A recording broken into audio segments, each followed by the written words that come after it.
I've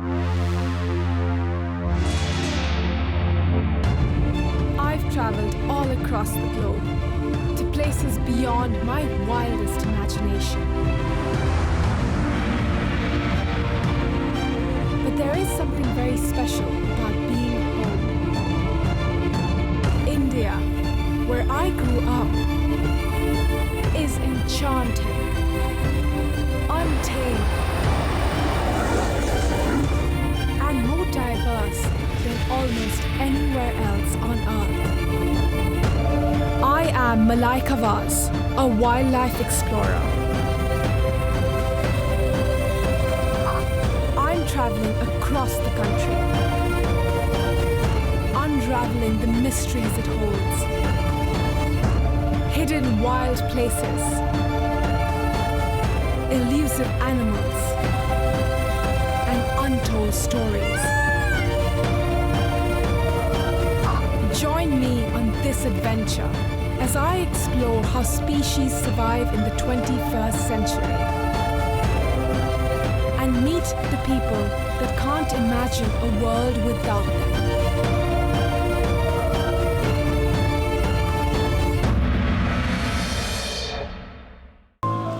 With all the people, buildings, traffic, and noise, we don't always think of cities as a place for wildlife. But the natural world can amaze you. When the city falls asleep, it takes over secretly. And some species are so out of this world that they're believed to have transcendental powers.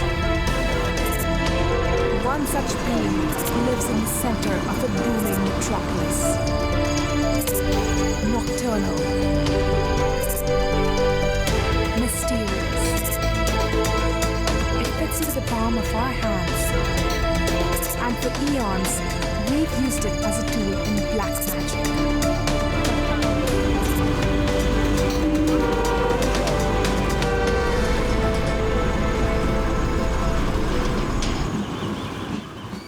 An auto driver found him there.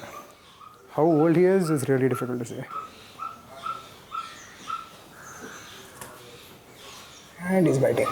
Biting your hand? No, he's inside a towel.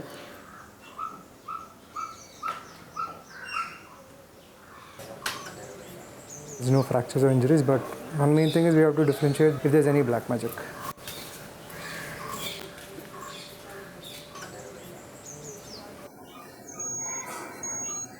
I think that's recording fine. So we'll keep him under observation because in black magic cases, sometimes the first day when you get them, usually you won't notice anything unusual. So it'll all be like a normal animal. So only later you'll see signs like either pain, they stop eating, or they stop moving and all that. He's so tiny. Those hypnotic eyes, that face, and a bizarre body.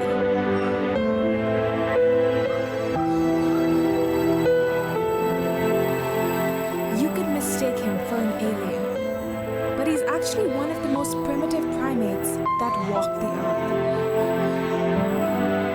What is he doing in the heart of Bengaluru?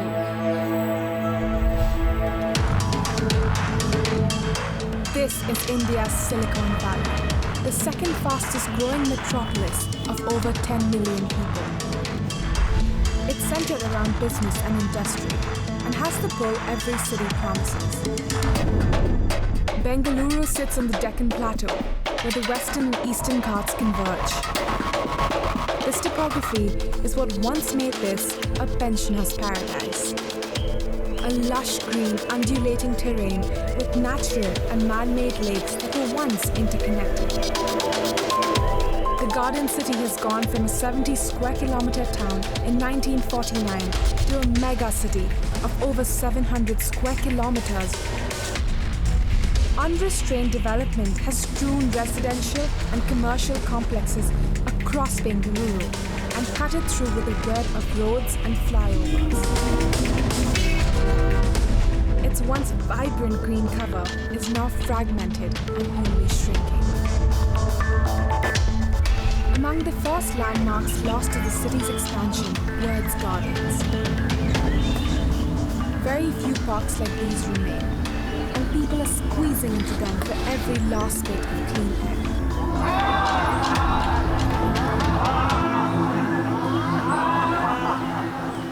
Urban jungles are the newest and most rapidly changing habitats on our planet. And today, over 4 billion people cohabitate with wildlife in cities globally. Bengaluru may seem like the last place on Earth where wildlife can thrive, but you'd be surprised.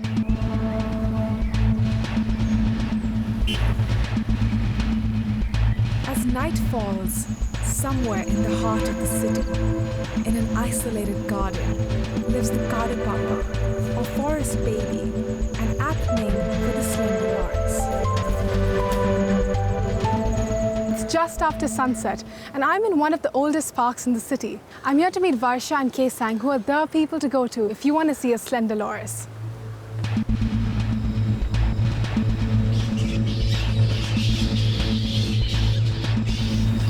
They are young researchers who've mapped the city's Loris hotspots. Watch out where you walk. This place has a lot of reptiles, especially snakes. When you're looking at the canopy, mind your step. What drew you to study Slender Lorises? I heard about this nocturnal animal, and it happened to be in the area where I live. So since I was a kid, I've always wanted to work with primates because Godollo has been a really great inspiration for me. And this one time I went out of the city with my friends and we happened to see this pair of eye shine, and I was really fascinated with it.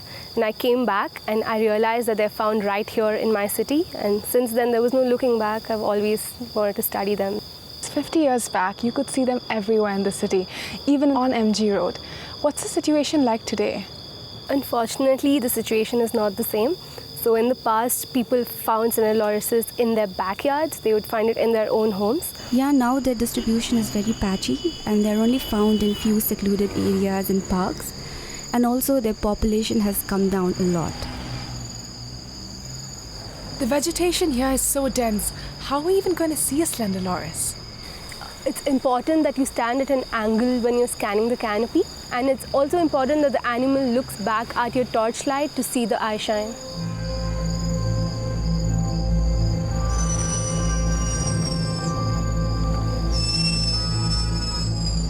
Did you hear that? What was that? It's a Slender Loris call. That is literally the most eerie thing I've ever heard. Yeah, they are waking up and calling out to each other.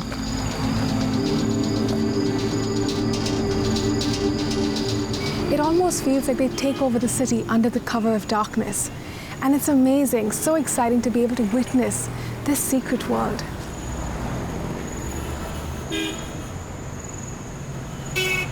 You know, I find it so hard to believe this park is in the heart of the city, and yet it's conducive habitat for Slender Lorises. Yeah, I mean, it is a disturbed area for loris with traffic noise and houses and lights, and these are nocturnal animals. But nevertheless, we have spotted a couple of Slender Lorises here. It's just that in this particular areas, they are spotted at higher heights, say about 15 meters or so. So that means that they're actively avoiding human beings. Yes.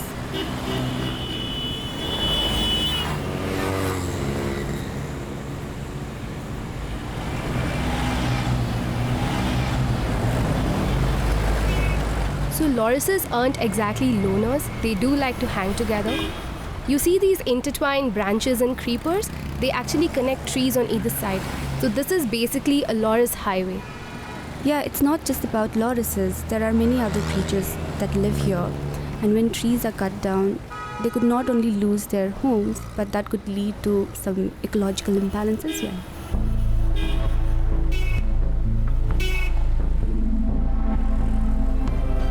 Hey, look there, I can see the eye shine to my 1 o'clock.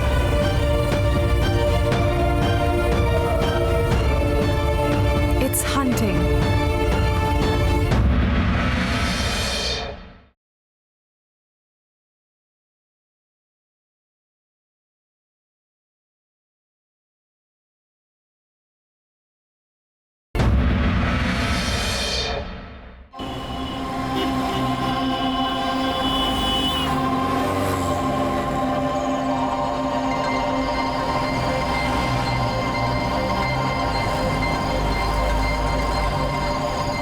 saw a loris here about a week ago. In fact, we've spotted the same loris quite a few times on these trees. Do you think it's a part of its territory? Yeah, I think so. Hey, look there, I can see the eye shine. To my 1 o'clock. Oh yeah, I see it. I can't see it. It's right there. Oh, Do you see it? Yeah. Those eyes are so mesmerizing. It's hard to look away.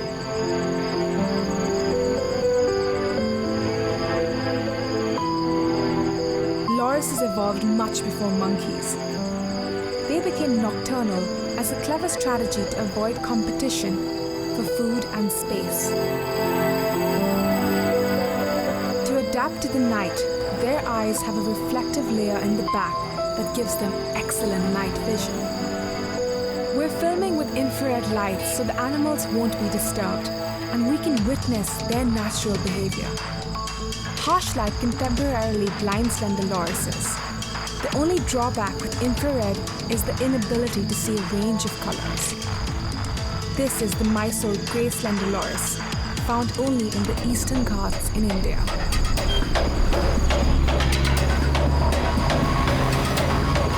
Lorises constantly groom themselves. Their second toenail is called the toilet claw, and it's assumed that this has been designed for cleaning. I'm a bit overwhelmed by what I'm seeing right now. I can hear the city sounds in the distance. This just goes to show that the natural world is not out there, living in isolation and distinct from us. It's right here, in our backyards.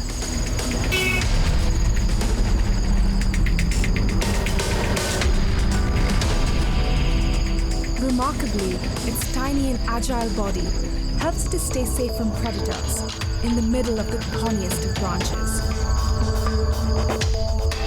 It's hunting. These slow, calculated movements, a slender body. They let it slip in and out of the undergrowth, undetected, not just by potential predators, but also its prey. Ants in this case.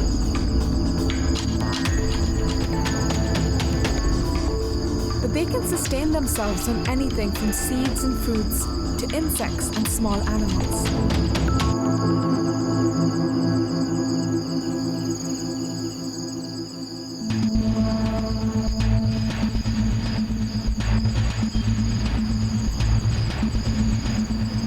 It's kind of crossed over onto the other tree, I think.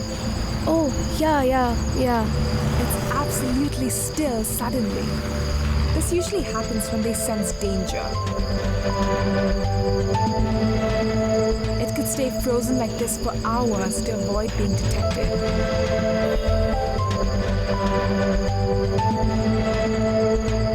It's kind of moving downwards.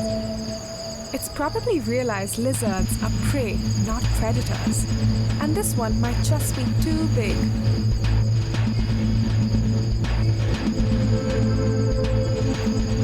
And it's gone. Can you see it anymore? No, I cannot see it anymore. I can't see it now. That was such a great sighting. Yeah, that's probably the longest sighting we've had.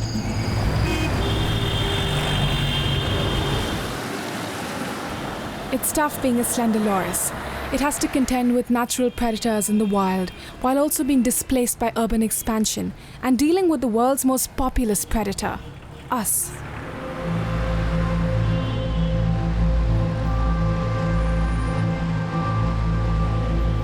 The fact that slender lorises still survive in bustling Bengaluru speaks volumes about the animal's resilience. The grey slender loris is native to the tropical rainforests of southern India and Sri Lanka. No one knows the exact numbers in the wild or the extent of their distribution, but all indicators point to an uncertain future.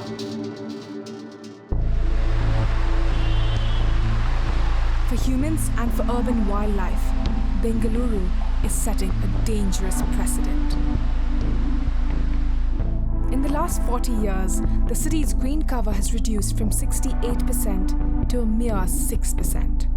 If this continues, experts estimate that by 2020, the green cover will be down to about 3%. And this impacts people directly. There should be 8 trees for every person in the city to get adequate oxygen. Today, there is just 1 tree for every 7 people. This unsustainable development encroaches into loris habitat and spells doom.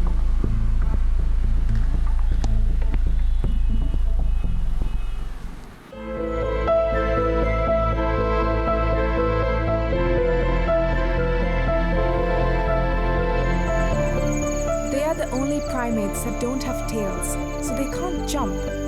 That's why they need continuous canopies.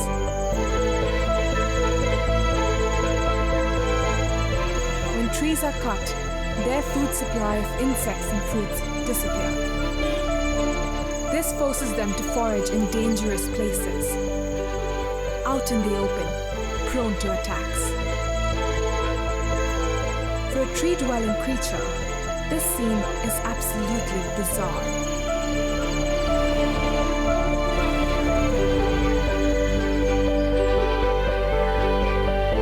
Outside the concrete jungle, the situation is no different. Lorises live not just in wood forests, but also in shrubs and bamboo patches, many of which border agricultural fields, because crops attract insects. A slender loris can be a farmer's friend because it can devour almost 100 insects in an hour. But chemical pesticides are threatening their ecological role and their very existence. So we don't know if we should be glad that black magic is coming down, or we should be sad that maybe they're doing it in a much smarter way.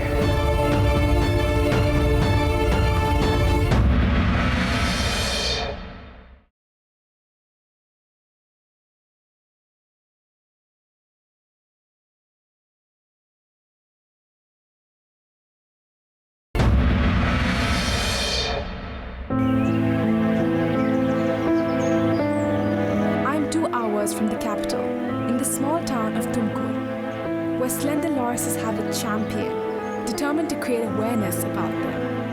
ವಿದ್ಯಾರ್ಥಿಗಳೇ, ಈಗ ಕಾಡು ಪಾಪಗಳು ಸಾಮಾನ್ಯವಾಗಿ ಎಂಥ ಆವಾಸದಲ್ಲಿ ಇರ್ತವೆ ಅಂತ ಹೇಳಿದರೆ, ಇಲ್ಲೆಲ್ಲ ನೋಡಿ, ಇಲ್ಲಿ ಕಳ್ಳಿ ಇದೆ, ಹೊಂಗೆ ಗಿಡ ಇದೆ, ಬೇವಿನ ಗಿಡ ಇದೆ, ಮತ್ತು ಲಾಂಟನ ಇದೆ, ಅಂದರೆ ಬೇಲಿ ಗಿಡ. ಈ ಥರದ್ದು ಗಿಡಗಳೆಲ್ಲ ಬೇಲಿ ಸಾಲಿನಲ್ಲಿ ಜಾಸ್ತಿಯಾಗಿ ಕಂಡುಬರ್ತಕ್ಕಂಥದ್ದು. ಬೇರೆ ಜೀವಿಗಳಿಗೂ ಸಹ ಅದು ಆವಾಸವನ್ನು ಒದಗಿಸುತ್ತೆ. ಕಾಡು ಪಾಪಗಳು ಇರಲಿಕ್ಕೆ B.V. Gundappa is a school teacher very well known for his love for slender lorises. He has spent almost 25 years trying to sustain the wild loris population around his village with the help of his students. He says he has noticed a frightening trend. ಕಾಡು ಪಾಪ ನೆಲದ ಮೇಲೆ move ಮಾಡೋದು ಸಹಜನಾ? ಇತ್ತೀಚೆಗೆ ಅವುಗಳದ್ದು natural habitat ಎಲ್ಲ destruction ಆಗ್ತಾ ಇರೋದ್ರಿಂದ, natural ಡಿಸ್ಟ್ರಕ್ಷನಿಂದ fragmentation ಆಗಿರೋದ್ರಿಂದ ಅಂಥ ಟೈಮ್ನಲ್ಲಿ ಅವುಗಳು ಗ್ರೌಂಡಿಗೆ ಬಂದು ಗ್ರೌಂಡ್ನಿಂದ ವಾಕ್ ಮಾಡಿಕೊಂಡು ಅನದರ್ ಟ್ರೀಗೆ ಇಲ್ಲಾಂದರೆ ಅನದರ್ ಬುಷ್ಗೆ ಅವು ಹೊರಟೋಗ್ತವೆ. ಅಂಥ ಟೈಮ್ನಲ್ಲಿ ರೋಡ್ ಆಕ್ಸಿಡೆಂಟ್ನಲ್ಲಿ, ಅಂದರೆ ವೆಹಿಕಲ್ಸ್ ತುಂಬ ಸ್ಪೀಡ್ನಲ್ಲಿ ಬಂದಾಗ ರೋಡ್ ಆಕ್ಸಿಡೆಂಟ್ನಲ್ಲಿ ಸತ್ತೋಗೋ ಚಾನ್ಸಸ್ಸನ್ನು ನಾವು ಹೆಚ್ಚಾಗಿ ರೋಡ್ ಸೈಡ್ನಲ್ಲಿ ನಾವು ಗಮನಿಸ್ಬೋದು. ಕಾಡು ಪಾಪದ ಜೀವಿತಾವಧಿ ಕಾಡು ಪಾಪಗಳ I'm really touched by the sense of curiosity and fascination for the Kaddu Paapa, the slender loris, in this room right now. I think Gundappa Masters workshops are doing a really good job in inculcating the sense of respect for the animal that lives in these kids' backyards. ಬೆಕ್ಕಿನ ಗಾತ್ರಕ್ಕಿಂತ ಚಿಕ್ಕದಿರ್ತಕ್ಕಂಥ. Back in Bengaluru, there has been some development in the case of the rescued loris. This year I think he is the 5th loris we are getting. All of them are displaced. So we don't know if we should be glad that black magic is coming down, or we should be sad that maybe they're doing it in a much smarter way. So we put him in a kennel. We did it, somewhere between 11 or 12, so that he gets used to the kennel and he doesn't get stressed out. And this time gap what we give is basically for them to adjust themselves in the kennel, so that later on when we are taking them for release, we shouldn't get stressed out.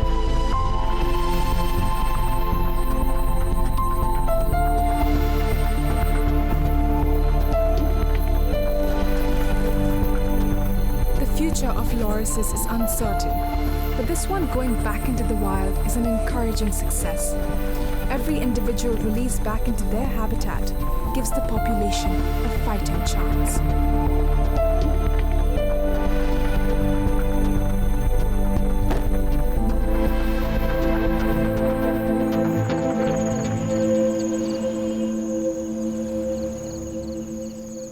The fact that we have Slender Lorises in this city symbolizes something rather powerful to me. They have stood strong for decades, been resilient in the face of human pressure.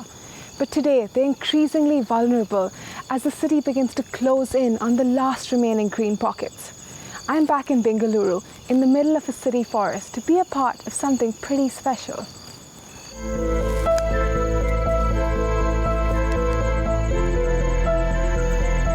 A people's movement is brewing in the city, the Urban Slender Loris Project. It's a volunteer program in which citizens can go on night excursions with scientists to explore the city's biodiversity. The main focus is to create awareness about Slender Lorises, but the larger goal is to reconnect people to the natural world. Perhaps it's this sense of belonging that Bengaluru needs. It looks like a creature that's out of this world. It's not something that you see every day. With these large eyes that it has, it looks very, very different from anything that I've seen. I feel more connected when I do some activities like this, like walks like this. Particularly when you're in a city like Bangalore, you don't get much time on your own. It's wonderful to see how this little creature is bringing so many people together. It's really important to involve the local citizens in all conservation projects because this is an urban area and it's only with their involvement that you can actually see any success rate.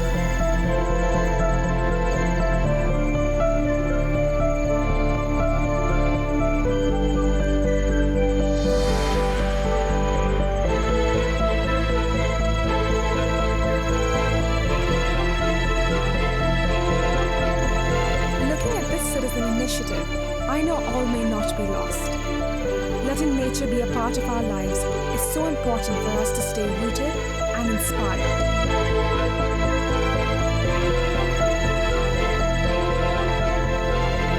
Maybe that's what the Slender Loris is trying to tell us, that we need it as much as it needs us.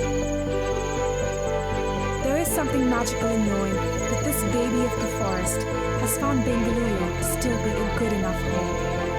The enigmatic Slender Loris can be a flagship species for the city's urban natural heritage. A little more thought and planning, and we can ensure this bit of magic remains forever.